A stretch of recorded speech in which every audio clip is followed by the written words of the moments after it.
ကဲဒီနေ့တော့ကိုလူတွေအတွက်ကို honor အနေနဲ့ပထမအောင်ဆုံးသူတို့တွင်းလာမဲ့ honor entry tablet တွေတစ်လုံးအကြောင်းကိုဒါမိတ်ဆက်ပေးမယ်ပေါ့နော်အဲ့ဒါတော့ချားမဟုတ်ဘူးကျွန်တော်ဘေးမှာရှိနေဒီ honor pad 8 days လေးပါပဲသူရဲ့ဈေးတန်းဆိုလို့ရှိရင်သူက4,900ရှိတယ်ဗျာအဲ့တော့ဒီဈေးတန်းမှာကိုရီအနေနဲ့က tablet တစ်လုံးကိုသုံးမယ်ဆိုလို့ရှိရင်အဓိကအချက်က3ချက်လောက်ရှိမယ်ထင်တယ်ပေါ့နော်နံပါတ်1အနေနဲ့က multimedia concession တက်သုံးမယ်ဒုတိယတစ်ချက်အနေနဲ့ကိုရီလုပ်ငန်းအတွက်ကိုလိုအပ်လို့ office application တွေဒါသုံးဖို့လည်းရှိမယ်ပေါ့နော်နံပါတ်3အချက်နေရတော့ကျွန်တော်တို့ဒါ online learning တွေလုပ်ဖို့အတွက်ဆိုလို့ရှိရင်ရောဒီဈေးတန်းမှာဒီ tablet တွေကအဆင်ပြေမလားဆိုတော့ကျွန်တော်တို့အခုပဲ unboxing နဲ့ first impression လေးကြည့်လိုက်ကြတာပေါ့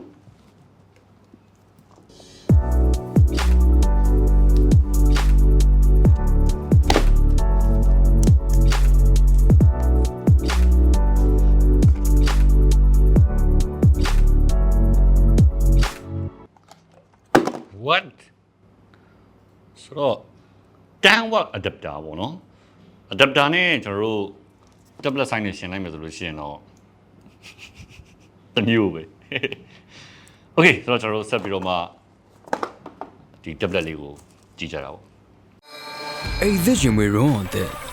ကဘာတိတ်တန်ရင်မွေရင်းနဲ့ချွေးနှံစိုးထွက်ခြင်းမှာသုံးစားပုံမကာကွယ်ပြီးလို့ယုံကြည်မှုအပြည့်ပဲပေါ့အဲ့ဒီရင်မွေရုံးတဲ့ကဘာတိတ်တန်ရင်မွေရင်းနဲ့အကောင်းဆုံးကာကွယ်နိုင်မှု wow ဆိုတော့မြင်မြင်ချင်းကျွန်တော်ကြွေမိတာကသူ့ရဲ့ကာလာဇယ်လေးကိုကျွန်တော်တော်တော်လေးကိုသဘောကျတယ်ပေါ့နော်ဆိုတော့အပြာရောင်မှကိုသူကနက်ပြပုံစံမျိုးဘက်ကိုတွားတယ်ဗျဆိုတော့ကြီးလိုက်တယ်တော်တော်လေးကို premium ဆန်တဲ့ look ကိုပေးတယ်သဘောကျတယ်ဒီဇိုင်းကိုသဘောကျတယ်ပေါ့နော်အဓိကနံပါတ်1အနေနဲ့ကတော့ဟုတ်ပြီသူကတော့ဒီဘက်ကဘာကြောသူက metal တာပေါ့နော်ဆိုတော့ဒီဘက် bay frame တွေကိုကျတော့သူက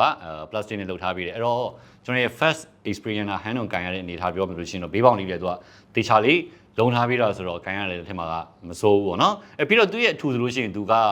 7.55 mm ပဲရှိတယ်ပေါ့နော်အဲ့ဒီပြင်မှာကျွန်တော်တို့ဒါ weight အနေနဲ့ဆိုလို့ရှိရင်လည်း490 gram လေးတယ်โอเคအဲ့တော့ဆက်ပြီးတော့မှကြည့်ရမယ်ဆိုလို့ရှိရင်ဒီမှာကအောက်ဘက်မှာဆိုရှင်ဆိုတာ type C ပါမယ် speaker ပါမယ်ပြီးရင်ကျွန်တော်တို့ဒီမှာ century ပါမယ်ပေါ့နော်โอเค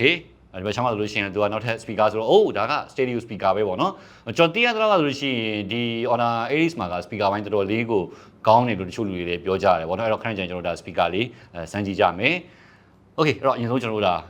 set လေးတော့လုပ်လိုက်အောင်နော်โอเคကျွန်တော်အခုတော့ set လေးလုပ်ပြီးသွားပြီပေါ့နော်အဲ့တော့ကျွန်တော်ခုန set လုပ်နေနေတတိထားမိတာကသူ့ရဲ့ဒီ 10.1 inches IPS LCD display လေးက color လေးတွေကမစိုးဘူးဗျ IPS LCD လို့တာပြောတာဒီဈေးတန်းမှာဆိုလို့ရှိရင်ဒီလို tablet အနေနဲ့ကတော်တော်လေးကိုဒါကြည့်လို့ကောင်းတဲ့ display ထဲမှာပါတယ်ပေါ့နော်ကျွန်တော်ဒါလေးသဘောကျတယ်တခုရှိတာကသူ့အနေနဲ့က refresh rate အနေနဲ့ဆိုလို့ရှိရင်သူက60 Hz ပဲပါတယ်ပေါ့နော်တခြား option တွေတော့မရှိဘူးအဲ့ဒါလေးတခုတော့ပြောစရာလေးတော့ဖြစ်တာပေါ့နော်ကဲဆိုတော့ကျွန်တော်တို့အရင်ဆုံးစမ်းကြည့်ရမှာကသူက speaker ဘိုင်းမှာလည်းတော်တော်လေးကိုကောင်းနေဆိုကျွန်တော်တို့အရင်ဆုံးကျွန်တော် speaker လေးဖွင့်ပြီးတော့မှစမ်းကြည့်လိုက်မယ်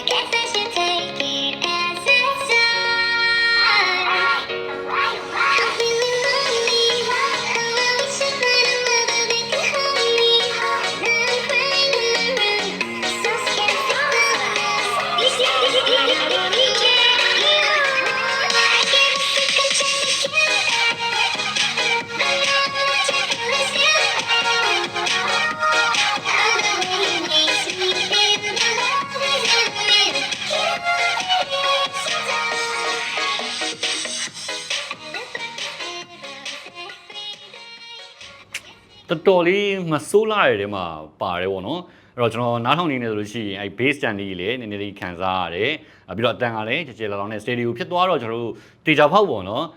ဒီ Honor Ace နဲ့ကျွန်တော်တို့ media concession တက်ကို movie တွေကြီးမယ်ဆိုလို့ရှိရင်တော့တော့ကိုအားရမယ့်ထဲမှာပါတယ်ပေါ့နော်ကောင်းပြီဆက်ပြီးတော့မှသူမှာတုံးထားပေးတာက performance ဘိုင်းပြောဆိုလို့ရှိရင်တော့ Helio G88 ဒါ MDK SoC လေးကိုတုံးထားပေးတယ်ပေါ့နော်ဒီ SoC ရဲ့အနေထားကကျွန်တော်တို့ခဏဖြည့်ခဲ့တဲ့မှာဆိုလို့ရှိရင်ဒီရုံသုံးအတွက်ကို office application တွေသုံးဖို့ပဲဖြစ်ဖြစ် social media တွေသုံးဖို့ပဲဖြစ်ဖြစ်အဲ့လိုမှမဟုတ်ဘဲနဲ့ကိုယ်အနေနဲ့ online learning တွေလုပ်ဖို့တက်တယ်လို့ရှိရင်တော့ performance ကိုကောင်းကောင်းလေးထုတ်ပေးနိုင်တယ်အဲ့တော့ကျွန်တော်တို့ဒီ tablet တလုံးမှာ game ဆော့မယ်ဆိုလို့ရှိရင်တော့ဒီ SoC အနေထားအနေနဲ့က casual gaming light gaming လောက်ကိုပဲ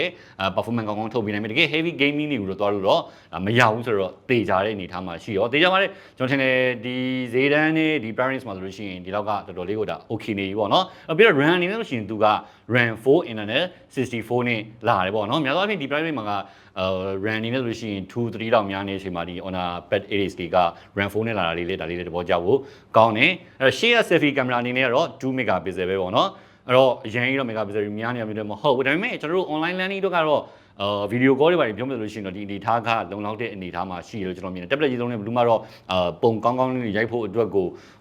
သုံးမယ်လို့တော့ကျွန်တော်တော့မထင်ဘူးပေါ့နော်ကောင်းပြီအဲ့တော့ဆက်ပြီးတော့မှသူရဲ့ battery ကမှဆိုလို့ရှိရင်တော့သူသုံးထားပေးတာက9100 mAhကို10 watt adapter လေးထည့်ထားပေးတယ်ပေါ့နော်အဲ့တော့ tablet တစ်လုံးအနေနဲ့က9100 mAhဆိုတာကတော့မနေမများပေါ့နော်ကျွန်တော်ထင်တယ်ပုံမှန်လေးပဲ social လေးပဲဘာညာ AC ပဲသုံးမယ်ဆိုလို့ရှိရင်တော့တရက်ခွဲလောက်ထိတော့ AC တာခံပါလိမ့်မယ်ဒါပေမဲ့အပြင်လေးနဲ့ရှင်းရလို့ရှိရင်10 watt နဲ့တွင်းအောင်ဖြစ်တဲ့ကြောင့်လို့ကျွန်တော်တို့အားရင်းကြီးတော့နည်းနည်းတော့ကြာလိမ့်မယ်ပေါ့နော် maybe 2 နာရီခွဲဝန်းကျင်လောက်လဲဒါဖြစ်နိုင်တယ်ပေါ့နော်ဒါလေးကိုတော့ကျွန်တော်တေချာလေးစမ်းပြီးလို့ရှိရင်ပြန်ပြီးတော့မှပြောပြပေးပါမယ် okay ဆိုတော့ကျွန်တော်ရဲ့ final တော့အနေနဲ့ပြောရမယ်ဆိုလို့ရှိရင်ပေါ့နော်ဒီ Honor Pad 8X လေးကသူရဲ့ဈေးတန်းဖြစ်တဲ့4,900,900ဝန်းကျင်မှာဆိုလို့ရှိရင်ကကျွန်တော်ဘာတွေကြိုက်လဲဆိုရင်အဓိကကတော့သူရဲ့ design နံပါတ်1ကပေါ့နော်ဆိုတော့ color လေးတော်တော်လေးမိုက်တယ်အဝေးကနေကျွန်တော်ကြီးလိုက်တာနဲ့ကလုံးဝ premium look ကိုပေးတယ်နံပါတ်2ကကျတော့ speaker ပိုင်းတော်တော်လေးကိုမိုက်တယ်ဒီဈေးတန်းမှာဆိုလို့ရှိရင်ပေါ့နော်နောက်တစ်ခုကတော့ display မှာဆိုလို့ရှိရင်တော့အရန်ကြီး display ကထူးချွန်တဲ့ထဲမှာမပါဘူးဆိုရင်ကျွန်တော်တို့ကြည့်ရတာကတော်တော်လေးကိုကြည့်လို့ကောင်းနေမှာပါတယ်ပေါ့နော် IPS LCD ဆိုပေမဲ့လည်းကျွန်တော်စမ်းကြည့်တဲ့လောက်တော့ color လေးတွေကဆူဆူပြပြနဲ့ရှိသလောက်ရှိတယ်ထွက်တဲ့လောက်လည်းထွက်တယ်ပေါ့နော် okay ဒါဆိုလို့ရှိရင်ကိုလူကအဲ့လိုမျိုးပေါ့နော်